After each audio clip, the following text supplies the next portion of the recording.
Pertama, tadi saya mengatakan santri adalah darahnya adalah juang. DNA adalah pejuang. Maka harus di berbagai bidang sebagai pejuang. Pejuang menegakkan Islam.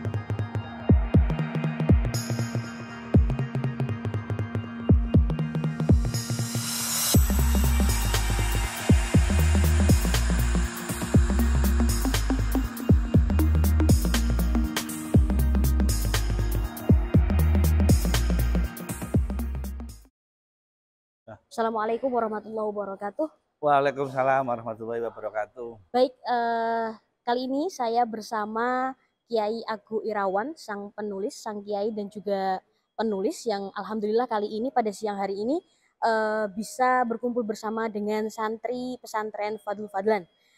Yai, kalau tidak salah di tahun 2012, Yai menulis buku Penakluk Badai, yang isinya ada biografi sang kiai Hadratus Syekh dan di dalamnya ada ulasan tentang resolusi jihad. Bagaimana itu, Yai? Baik. Prosesnya, Yai. Assalamualaikum warahmatullahi wabarakatuh. Alhamdulillahirabbil alamin. Allahumma sholli ala sayyidina Muhammad wa ala alihi wa ashabihi ajmain. Terima kasih atas diberinya waktu Pak Kiai Fadlan yang saya hormati, senior saya, Ning Fenti, selaku pengasuh juga, senior, dan bahkan keluarga dulu masih di pesantren kami di Widang. Pondok pesantren Fadlul Fadlan dan santri-santri semua yang saya hormati.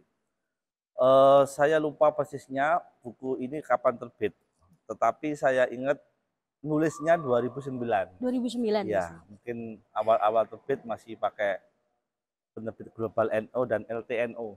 Oh, okay, ya, okay, PBNO. Jadi kemudian diterbitkan di Republika.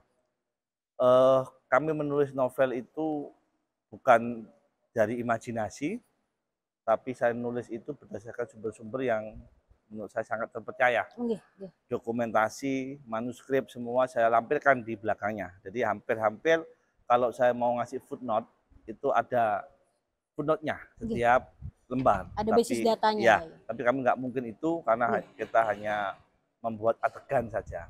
Nah, terkait adik santri, saya mengatakan adik santri itu harus kita syukuri ada, meskipun saya katakan sangat terlambat. Sangat terlambat, betul. Sudah ada hari buruh, hari guru, macam-macam ya. Itu pun dulu ada yang sebagian ada yang masih belum bisa menerima kan dulu. Iya, betul. Yang seharusnya terangkat lebih dulu itu hari santri.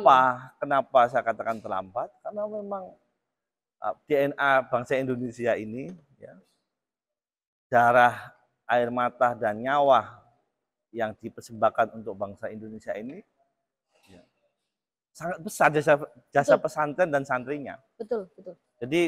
Jadi saya katakan terlambat, lebih baik daripada nggak ada. Alhamdulillah Pak Joko Widodo kemudian memberikan penghargaan dan apresiasi untuk pesantren, khususnya hari santri di 2 Oktober. Kenapa 22 Oktober ini panjang? Tapi saya mau menyimpulkan dari santri dulu. Saya membaca dokumen, ya, yang disebut sebagai dokumen Van der Kamp. Ya, itu ada beberapa ya pentelaah dokumentasi itu. Ada Anthony Reid, ada Hodgson, ada Fredrik, ya, ada Van Lith, banyak sekali. Yang di Indonesia juga ada Profesor Surya tadi. Nah, katanya begini, hampir pemberontakan perlawanan terhadap kolonial yang besar itu hampir semuanya, kalau saya tidak mengatakan 100%, adalah lahir dari rahim pesantren, kiai bersama santrinya. Kita mau urut misalnya pertama kali pemberontakan atau perlawanan dari seorang santri, ya, bernama Pati Yunus pada 1508 yang membawa 10 armada kapal perang, ya, dari Demak Bintoro, ya, waktu itu masih Demak, ya. Itu santrinya siapa, Yai? Pati Yunus itu adalah santri dari Kanjeng Sunan Bonang. Oh, oke. Jadi kalau kita mau akar lagi ya otomatis Kanjeng Sunan Ampel, karena itu ya dari murid ke murid. Ya. Tapi 1508 itu ya belum lama memang, ya. Jadi Kanjeng Sunan Ampel itu masih dekat jaraknya. Nah, ketika Portugis datang pelan-pelan, yang awalnya ingin kerjasama dagang ya dengan beberapa keraton ya atau kekuasaan lokal di Indonesia. Waktu itu masih belum bernama Hindia Belanda, tapi masih bernama Nusantara ya. Itu awalnya diterima, tapi lama-lama ternyata memang kolonial.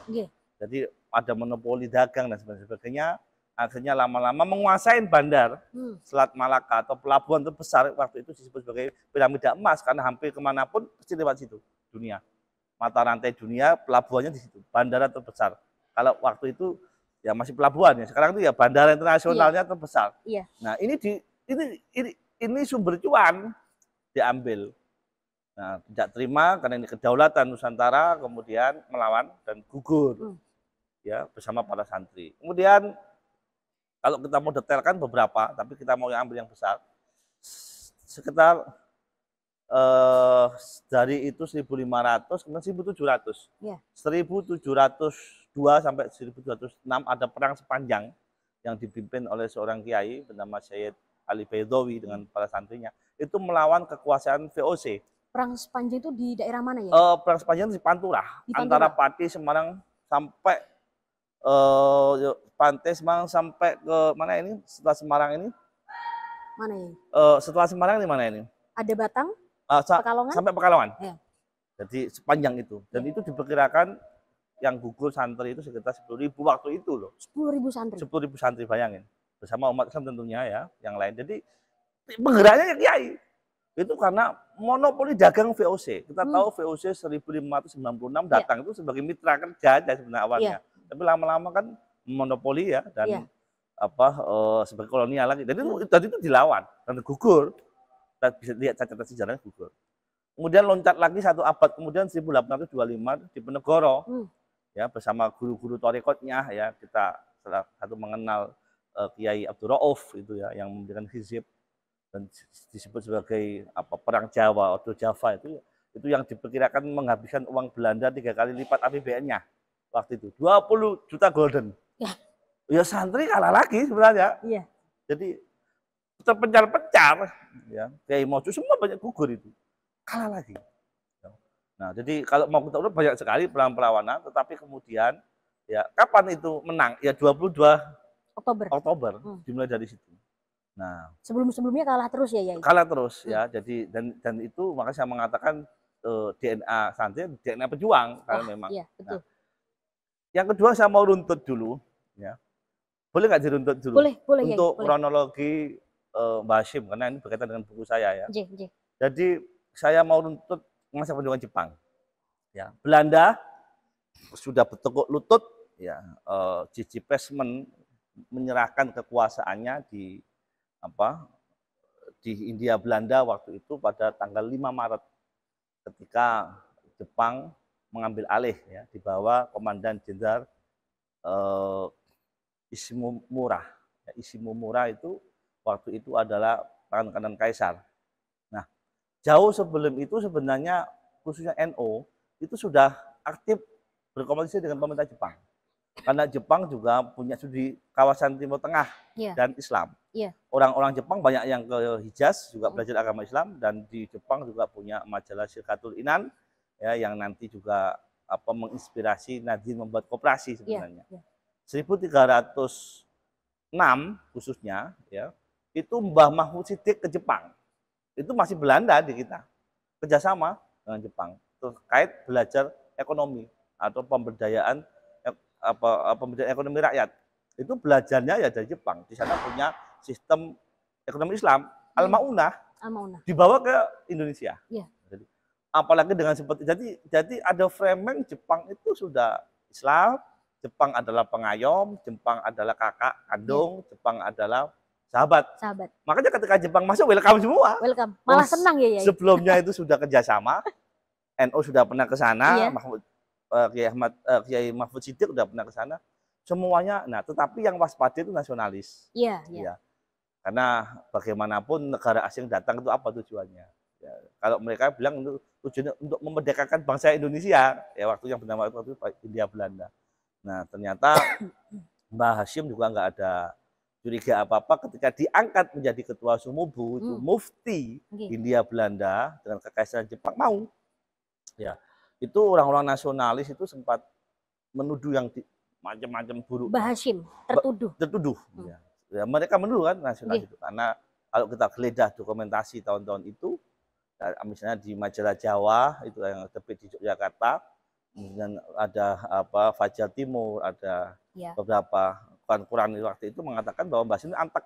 Iya. Antek, ya. Antek. Tidak hanya antek, kemudian kaki tangan penjajah dan sebagainya. Tapi Mbah Hashim sudah punya strategi plan 2. Plan 2. Seandainya nanti Jepang itu tidak memberikan kemerdekaan untuk bangsa kita, maka mereka harus kita lawan. Ya. Nah, tetapi perlu disiapkan nggak ini? Perlu disiapkan. Perlu strategi. Perlu strategi. Makanya Mbah Hashim ada kontrak kerjasama. Ini di buku saya dilihat tadi belakangnya ada arsipnya. Kerjasama Mbah Hashim sebagai ketua Sumubu atau mufti itu nanti membuka Sumu Kaco. Ya, kantor kesekretariatan fatwa di daerah. Mungkin sekarang itu ya kantor Kanwil lah. Ya, Kanwil. Dan kantor Kanwil ya, yang Sumu Kaco itu sekarang menjadi pangkalan militer. Kalau Anda geledah di arsip di arsip Tentara Nasional, maka dicek. Itu hampir pangdam itu semua Sumu Kaco. Okay. Itu adalah permintaan Mbah Hashim supaya di daerah diberikan pelatihan militer oleh Jepang. Waktu itu yang melatih adalah Jenderal Suzuka. Yeah. Waktu itu belum jenderal, masih kolonel ya. Masih kolonel. Nah, jadi banyak kiai-kiai ya ikut menyerukan supaya para santri belajar militer saat itu. Nah, kemudian sepakat Mbah Hashim, pasukan dan beberapa kiai-kiai membentuk pasukan militer. Waktu itu ya para militer tentunya. Yang satu yang khusus untuk organisasi militer santri disebut Sabilillah. Yang organisasi remaja masjid dan musola Hizbullah. Yang yang dari Muhammadiyah ke Pemudaan Muhammad disebut Pandu Hizbul Waton. Nah, jadi kenapa? Karena memang Yai Mas Mansur ada santri Mbah Hashim Asy'ari dan ikut bersama-sama untuk melawan penjajahan. Jadi intinya adalah mereka diajari militer, mereka diajari ilmu tata negara, mereka diajari geografi, mereka diajari administrasi. Ini kelak yang membuat kita merdeka. Iya. Tapi pandangan masyarakat masih menuduh Mbah Hashim antek.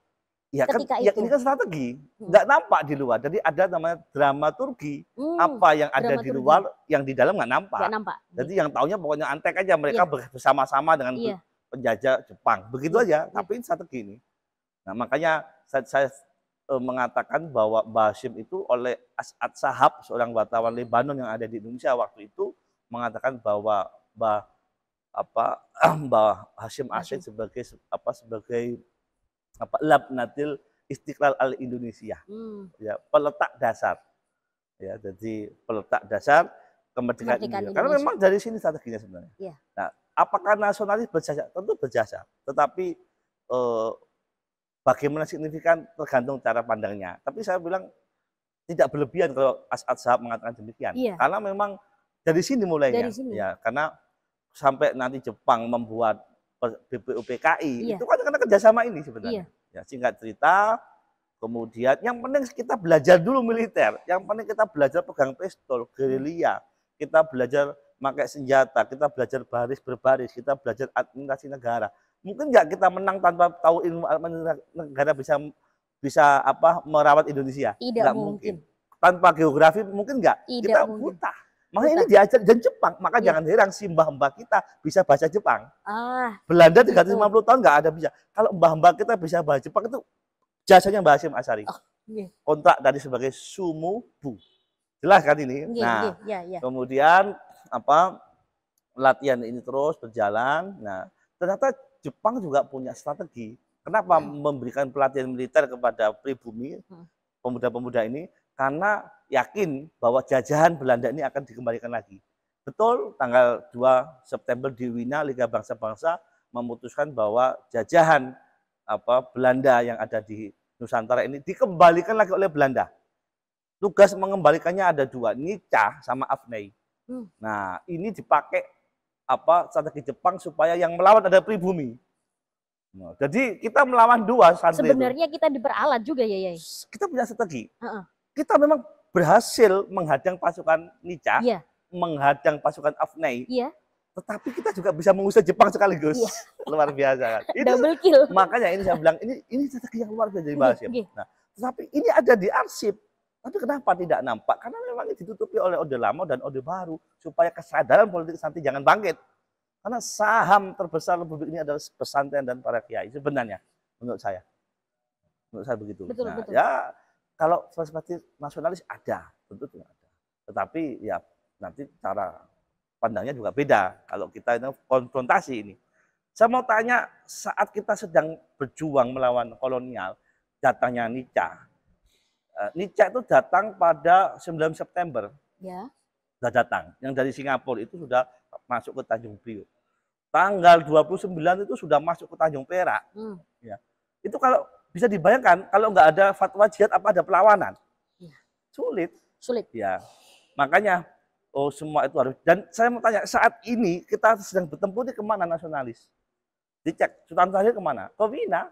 Lobby supaya gencatan senjata ini terwujud. Artinya perdamaian saja. Udah mau ngambil apa sih Belanda? Mau ngambil kereta api, ambil. Kebun, ambil. Kan itu ambil semua. Kata Mbah Hasyim, satu jengkal pun nggak boleh diambil lagi oleh kolonial. Dan itu ditulis hidup atau mati 94 meter yang ada di radius perang harus ikut terlibat. Siapapun yang beragama Islam. Itu kan jelas, Fathul Qorib itu yang dipakai. Nah, jadi ini fatwa ini 22 Oktober dan ujungnya 10 November itu. Nah, ini yang mempertahankan usaha kemerdekaan. Jepang memang dalam keadaan terdesak ketika Hiroshima sudah dibom, ya itu memang sudah ompong. Nah, jadi tidak ada cara lain memberikan tagihan janjinya untuk memerdekakan bangsa ini. Tapi dicek, apakah memberi janji? Enggak. Karena mereka juga butuh untuk recovery ekonominya dari bangsa kita. Nah, jadi meskipun kita dibuatkan, makanya jangan heran nanti yang nulis naskah itu orang-orang Jepang ya. Tapi satu sisi dia masih gandolin, butuh recovery negaranya. Nah, jadi memang di satu sisi buat BPKI, tetapi di satu sisi juga janji itu nggak pernah terwujud. Akhirnya didesak terus, kita semakin lama kan semakin mahir latihan militer ini. Tapi memang Jepang mengatakan janji itu tidak ya? Ada ya? Sejak pertama datang tanggal 7 Maret, dia bilang kami ada saudara kandung dari Hindia Belanda yang ingin mengangkat penindasan dari kulit putih.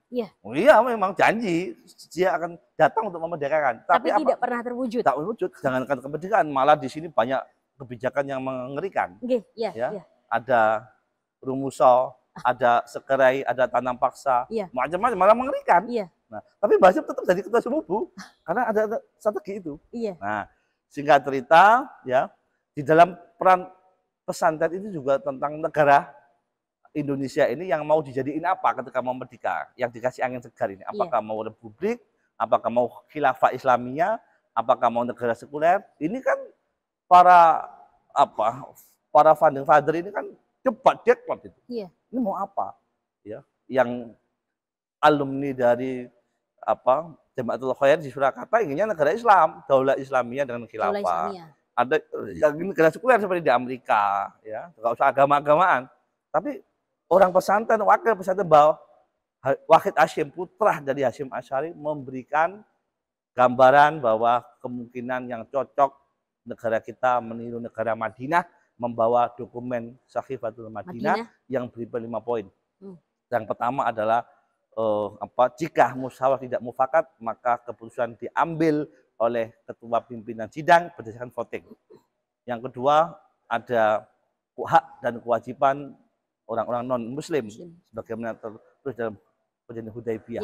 Ada Sahifatul Najran, dipakai pembayaran pajak, hak-hak bertetangga, sampai nanti bagaimana kalau sampai kedaulatan bangsa, ya, untuk membela bangsa ini tidak dengan ideologi agama. Jadi 5 poin itu diambil dan diperas menjadi Pancasila. Siapa yang membawa? Wahid Hasyim yang diutus oleh Mbah Hasyim karena deadlock, dan pidatonya belum selesai, kemudian Supomo berdiri, saya setuju Indonesia yang mau kita namakan nanti sebagai NKRI ini menggunakan nilai-nilai Islam, menggunakan moral-moral Islami, tapi tidak secara normatif agama, negara agama. Negara nation state, negara Madinah, tapi isinya moral. Sutomo ya, Yai? Supomo. Dari tokoh Muhammadiyah. Tokoh Muhammadiyah. Tetapi karena sila pertama adalah dianggap bermasalah kan, ketuanya berdasarkan syariat Islam. Itu sama beberapa Bang Hatta kemudian diusulkan ditambahi bagi pemeluknya, tapi masih nggak terima juga orang-orang timur, akhirnya diganti dengan ketuanya yang maha kuasa. Oh, kuasa dulu ya? Kuasa kok nggak enak, akhirnya sama Mbak Wahid Hasyim diganti Esa. Esa itu kan tauhid juga sebenarnya. Iya, tauhid juga sebenarnya. Itu perebutan makna yang luar biasa, halus. Dulu nggak ada populer Esa, itu nggak ada. Ketuanya yang maha kuasa diganti ketuanya yang maha Esa. Itu barokahnya orang-orang pesantren. Iya. Jadi mulai dari peletakan dasar negara, mulai dari proklamasi, ya, penentuan kenapa 17 Agustus, ya, 17 Agustus 45 itu berdasarkan apa? Kalender Hijriah tanggal berapa? Kalender Hijriah. Tanggal berapa? Tanggal 9 Ramadan. 9 Ramadan. Hari Jumat. Tahun 1634. Gimana kok nggak hafal ini? 1634. Bayangin, itu ulama. Salah satu yang Hasyim yang ngasih istikharahnya. Proklamasikanlah kemerdekaan kalau Sayyidul Ayyam bertemu dengan Sayyidul Syuhur. Itu nggak ulama nggak? Jangan pilih yang lain. Ketika hari Jumat bertemu dengan Ramadan, tanggal 9 Ramadan, itulah kita memproklamirkan kemerdekaan berdasarkan istikharah ulama. Jadi ketika Bung Karno membaca proklamasi itu semua di lapangan dalam keadaan puasa. Orang yang puasa itu doanya makbul. Ini religius sekali. Nah, tapi sejarah yang sampai kita merdeka versi 9 Ramadan itu kita pada nggak tahu. Iya. Ya. Jadi gimana kita mau juga anak-anak pada nggak tahu ya. Nah, kalau pamannya ternyata di balik 17 Agustus itu ada tanggal Hijriah. Ya. Dengan hasil istikharah sedalam justru itu. Justru Sayyidul Ayyam sama Sayyidul Syuhur bertepatan. 17 Agustus, oh ya 17 rakaat sholat. Kan begitu bla bla bla bla. Itu panjang kalau bahas itu ya. Nah, jadi sangat-sangat berjasa sekali, dan Resolusi Jihad ini membuat gerakan hampir seluruh ulama di Nusantara bahu-membahu membantu. Misalnya ulama-ulama Aceh melalui partinya membentuk Laskar Mujahidin untuk dikirimkan ke Surabaya bertempur melawan Jepang, sekaligus bertempur melawan Nica dan Afnei. Jadi kita itu bertempur 3, Nica, Afnei, dan Jepang. Jadi Nica selesai, Afnei selesai, Jepangnya belum. Jepangnya selesai, Nicanya belum. Jadi dalam waktu itu ributnya kayak apa kita bisa bayangin. Tapi strateginya para kiai dengan istikharahnya, alhamdulillah kita bisa mempertahankan kemerdekaan, bukan janji yang diberikan oleh Jepang. Gratisan. Meskipun ada juga orang-orang Jepang yang turut berkontribusi. Terlibat juga. Misalnya apa itu Lamaida itu ya, yang membuat ketikan Bung Karno untuk proklamasi. Ya memang diakui, memang dia mau ngasih, tapi ya itu endat-endat karena dia masih butuh recovery ekonominya dari kita. Iya. Oke, terima kasih atas waktunya, Yai. Sangat-sangat berkualitas sekali waktu kita pada hari ini bisa melek sejarah bersama pakarnya asli, bersama penulis buku yang betul-betul wajib dibaca oleh seluruh santri, saya kira ya, agar tidak membaca referensi sejarah yang salah. Dan memang juga harus disadari bahwa sebenarnya kekuatan aset paling berharga di negara kita ini sebenarnya berasal dari kiai dan juga santri, seperti yang dikatakan Kiai Agung Irawan tadi. Baik, terima kasih. Tapi sebentar sedikit ya, sejarah ini nggak banyak diekspos oleh pemerintah Orde Lama, Orde Baru. Takut kebangkitan politik santri tumbuh. Makanya lebih baik dibuat pecah belah aja lah, supaya nasional sekuler itu yang menguasai. Makanya harus ada kesadaran dari diri kita untuk terlibat di dalam perubahan sebagai subjek, bukan sebagai objek. Santri sebagai subjek. Terima kasih. Mohon maaf. Assalamualaikum warahmatullahi wabarakatuh. Waalaikumsalam warahmatullahi wabarakatuh. Terima kasih, Yai. Pendaftaran santri baru Pondok Pesantren Fadlul Fadlan, pesantren bilingual berbasis karakter salaf di Semarang, resmi dibuka. PPDB atau penerimaan peserta didik baru RA Al-Hidayah dan Madrasah Al-Musyafa tahun ajaran 2024-2025 dibuka pada tanggal 1 Oktober 2023. Pesantren Fadlul Fadlan merupakan lembaga pendidikan yang memiliki pendidikan formal yang terdiri dari berbagai jenjang, yakni MA Al-Musyafa, MTS Al-Musyafa, MA Al-Musyafa, dan RA Al-Hidayah. Dengan 3 program unggulan, yakni Kitab Kuning ala Pesantren Salaf, bilingual Arab dan Inggris, serta program Tahfidz 6 bulan. Pendaftaran dapat dilakukan secara online maupun offline. Untuk pendaftaran online dapat dilakukan dengan cara melakukan pengisian formulir melalui link website berikut. Dan untuk pendaftaran offline dapat dilakukan dengan cara datang langsung ke Pondok Pesantren Fadlul Fadlan dengan membawa persyaratan berikut. Untuk info lebih jelas dan lebih lanjut, nih kami berikan kontak person untuk masing-masing jenjang pendidikan. Catat ya. So, what are you waiting for? Ayo, daftarkan putra-putri Anda dan bergabung bersama kami di Pesantren Fadlul Fadlan, pesantren bilingual berbasis karakter salaf di Semarang.